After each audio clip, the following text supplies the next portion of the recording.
Why are you here? Do you want to know? Let me explain. My name is Christine. I'm a 33-year-old woman working as an engineer for a manufacturing company. I've been married to my husband, Logan, for 7 years. We are a dual-income couple with no children yet. One day, I hope to have kids and take maternity leave while continuing my career. However, everything changed unexpectedly. One day, on my way home from work, I was involved in an accident. Logan was on a long-term business trip overseas at the time. My parents rushed to the hospital and took care of everything, including the admission paperwork. They also informed Logan about the accident right away. Despite their efforts, I felt it was important to talk to Logan myself, especially after hearing the doctor's explanation. When I called Logan, I said, "Hey, Logan, I'm sorry to surprise you with this news." He replied, clearly worried. Really, I was shocked. "I can't come back right away, but how are you? Are you okay?" "I've already informed my company, and I'll return in 5 days." I could sense his concern over the phone, so I explained, "It seems I've been left with paralysis on one side of my body because of the accident." "What? Paralysis on one side of your body? Will it get better with rehab?" he asked, his voice filled with shock. I told him the truth. No, it seems it won't get better anymore. Logan went silent for a moment. I could tell he was struggling to process what I had just told him. I then gathered my courage and shared a decision I had made. "Logan," I said softly, "I don't want to be a burden to you. Your hobbies are outdoor activities and going to festivals. If we stay together, you won't be able to enjoy those things anymore. That's why I think we should get a divorce." There was a long pause. I understood his silence. If you were told someone you loved had permanent paralysis, you'd be confused too. On top of that, being suddenly asked for a divorce would leave anyone in shock. After a few minutes, Logan finally spoke. "Okay, if you say so, Christine. You're stubborn, and once you make up your mind, you don't change it." "Yes, thank you for understanding," I replied, trying to hold back tears. After Logan agreed to the divorce, we ended the call. From then on, we switched to texting. I told him I would ask my parents to leave the divorce papers in our living room the next day. I also mentioned that we would discuss the distribution of property and other details after I was discharged from the hospital. Lastly, I asked him not to visit me at the hospital. Seeing him would be too painful for me, even though I was the one who brought up the divorce. It was one of the hardest decisions of my life, but I believed it was for the best for both of us. I was surprised at how quickly Logan agreed to the divorce. But I reminded myself that he has his own life, and I have mine. There's no time to feel sad or stay stuck in the past. I needed to focus on the next chapter of my life immediately. As planned, I asked my parents to prepare the divorce papers. I told them to place the documents in the living room for Logan to sign when he returned. 5 days later, as expected, Logan came back. He went to our home, signed the papers, and filed them as we had agreed. That day, he called me briefly after finishing the paperwork. "I just got back from the office," he said. "I see. Take care, Logan," I replied. "You too, Christine." And just like that, with a short, simple conversation, our 7 years of marriage came to an end. About a week after the divorce was finalized, I found myself waiting in the lobby of the city hall. I wasn't alone for long. Hey, this way. Hurry up." I heard a woman's voice calling out excitedly. "Calm down, Madison. We still have plenty of time before they close," said a man beside her. A couple hurried toward the counter, looking cheerful. I stood in front of them, smiling warmly. "Long time no see, Logan. And nice to meet you, Madison," I said politely. Madison, meeting me for the first time, looked at me suspiciously. Who are you? How do you know my name? Are you some kind of stalker?" she asked, narrowing her eyes. Logan, on the other hand, froze. His face turned pale as he stared at me in shock. "Christine? What are you doing here? And why are you standing?" he stammered, his voice trembling with disbelief. His reaction made sense. The last time we spoke, I had told him I was paralyzed on one side of my body. Now, I was standing firmly on both feet, with no crutches or support. It had only been about a week since we separated, so his confusion was completely understandable. Surprised to see me standing? I asked calmly. Of course I'm surprised. You said you were paralyzed, and that's why you wanted a divorce. I, I held back my tears and agreed, because I didn't want to make things harder for you, Logan replied, sounding hurt. I looked at him steadily and said, held back your tears? Logan, when I asked for a divorce, you agreed, without hesitation. And now, just days later, you're here with Madison and a marriage certificate. Is that what someone heartbroken would do? Logan's face turned red as he tried to hide the marriage certificate behind his back. But it was too late. I had already seen it. Madison, still confused, asked, Hey, who is this woman? And why is she talking to you like she knows you so well? She sounded annoyed, clearly unaware of the situation. The awkward tension hung in the air as I waited for Logan to respond. I decided it was time to explain everything.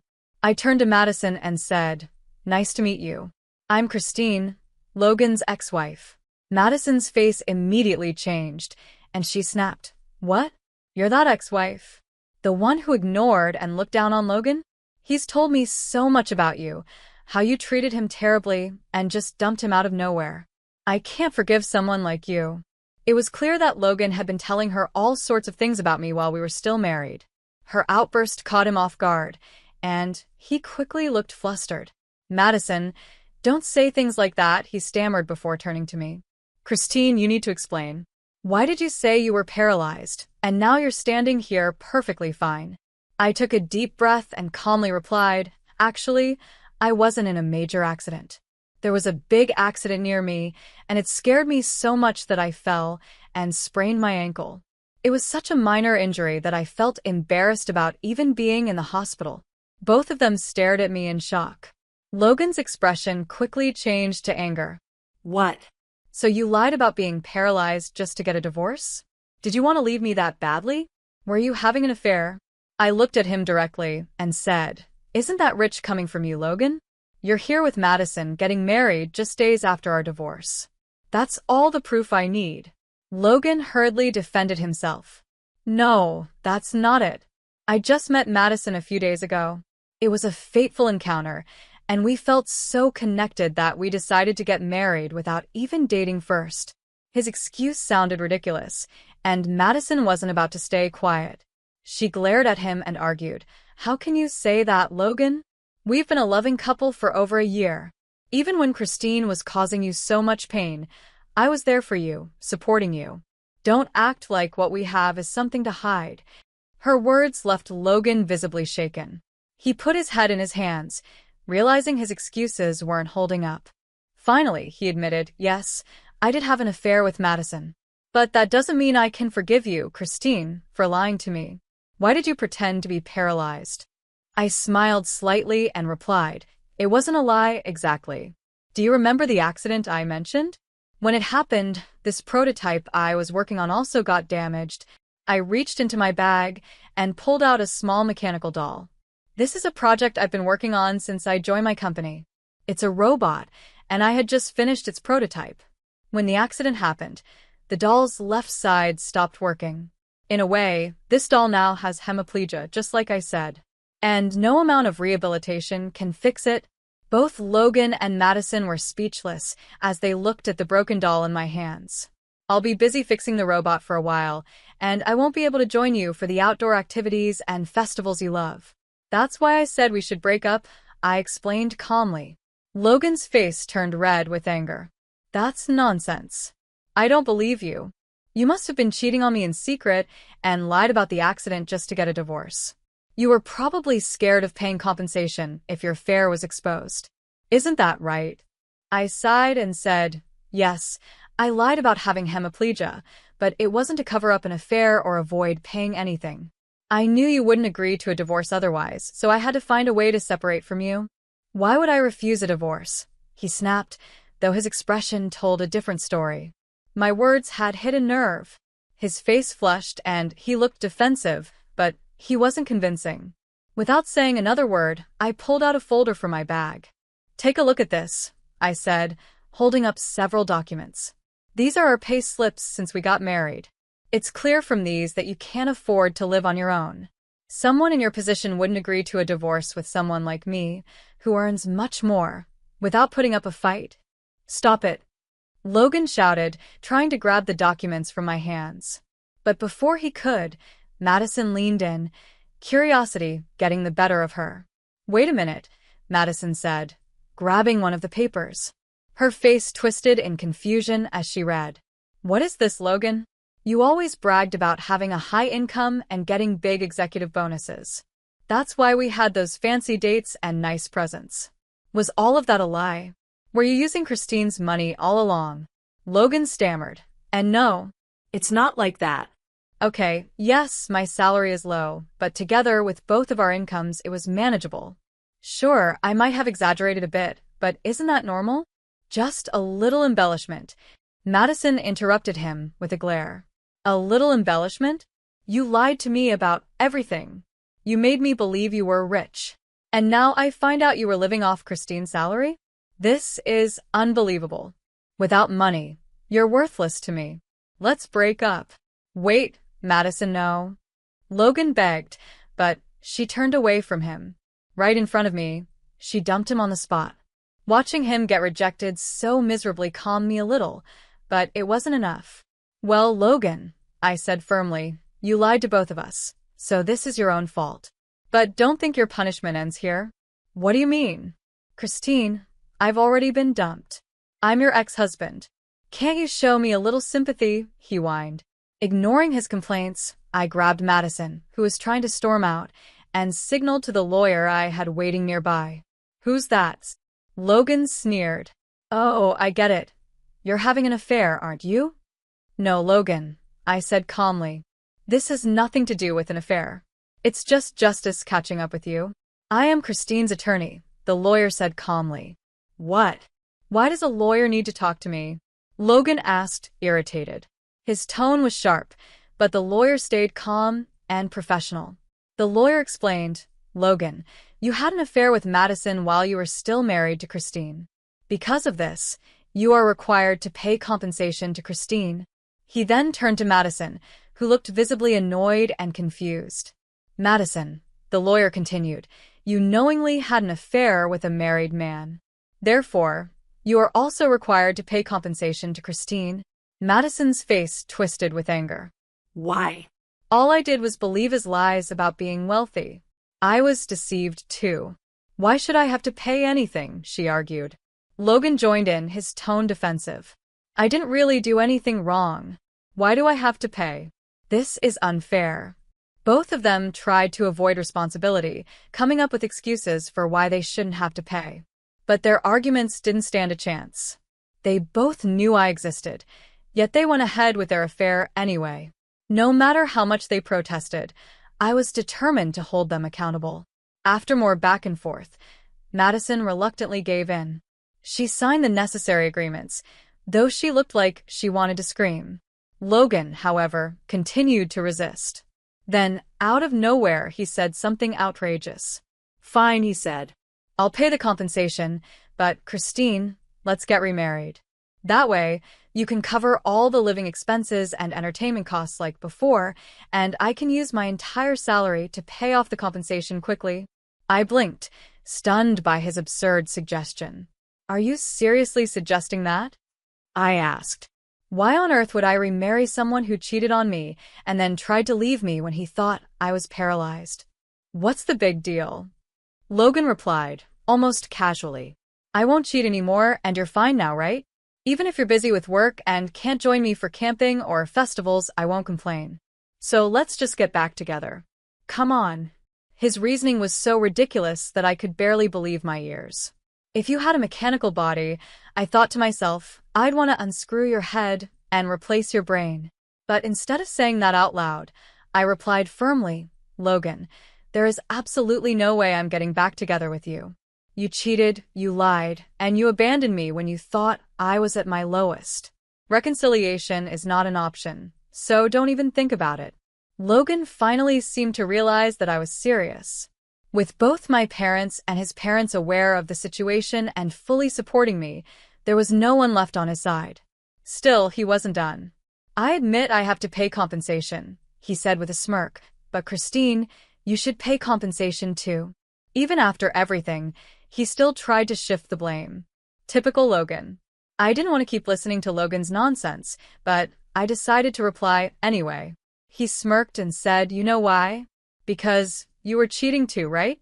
You lied about having partial paralysis just to get a divorce. Your lawyer said he wasn't your affair partner, which means you're still seeing someone else. I'll find out who it is and demand compensation from you. Get ready." I sighed, trying to stay calm. Fine, I said. If you're so determined, go ahead and investigate as much as you like. You can do it yourself or hire a private detective or an investigation firm. Use your own money and do whatever it takes to satisfy your curiosity. Over the next few weeks, I started noticing strange things. There were times when I felt like I was being followed on my way to work. My parents even mentioned seeing Logan lurking near their house. It was clear he was spying on me, hoping to find evidence of an affair. But since I wasn't cheating, there was nothing for him to find. To my surprise, I later learned that Logan had even skipped work without permission to spy on me. He was so obsessed with proving his baseless accusations that he neglected his job. 3 weeks later, I got a phone call from him. "Christine," he started, his voice shaky. "When are you going to admit to your affair? I've been skipping work without permission, and now my boss says they're going to fire me. Take responsibility and give me some money to live on." I couldn't help but laugh at the absurdity of his demand. "What are you talking about?" I said. "You chose to skip work and follow me around. That was your decision, not mine. Don't blame me for your actions." I paused before continuing. "So, did you find any proof of this so-called affair? If not, I suggest you stop this nonsense. Otherwise, I'll sue you for stalking. Madison already paid her compensation, but you're the only one still dragging this out." Of course, Logan had no evidence to back up his claims because I hadn't done anything wrong. Realizing he had no case, he finally gave up and reluctantly agreed to pay the compensation he owed me. After that, he was fired from his job, but he managed to find another one. Now, he pays me compensation from his new salary every month. However, in his rush to find work, he ended up at a terrible company. I've heard that he gets harshly scolded by his bosses and coworkers every day and often works late into the night. One day, he called me again, sounding desperate. "Christine, please help me," he begged. But I knew better than to get involved again. "I can't stand this life anymore. I promise I'll never cheat again. Please remarry me. I want to live a good life with your money, eat the meals you cook, and come home to you." Logan begged over the phone. "My parents treat me coldly now, and I have no one but you." He sounded desperate, but his words didn't move me at all. I had no feelings left for him. No matter how much he complained about being alone, it didn't change how he had treated me. As long as he kept sending the monthly compensation payments, that was all I cared about. His personal struggles were no longer my problem. I ignored his calls and messages completely. At first, he kept trying to contact me, but eventually the messages stopped. After one particularly large payment, I never heard from him again. Some of my friends gossiped about what might have happened to him. They said he had been hospitalized because of overwork or that he might be involved in some shady business. I didn't know if those rumors were true, and honestly, I didn't care. Logan was no longer a part of my life. Now, I've completely moved on and focus all my energy on my work. I'm currently developing a new version of the mechanical doll, experimenting with different ideas and designs. It's exciting and fulfilling to be dedicated to something that has so much potential. By this time next year, I'm confident the mechanical doll will be ready for the market. The thought of seeing my hard work finally pay off keeps me motivated every day. I wake up looking forward to the future, feeling more focused and determined than ever. Logan is nothing but a distant memory now. My life is about building something meaningful and achieving my dreams. Each day brings me closer to the moment when I can see my work make a real impact, and that's all I need to feel content.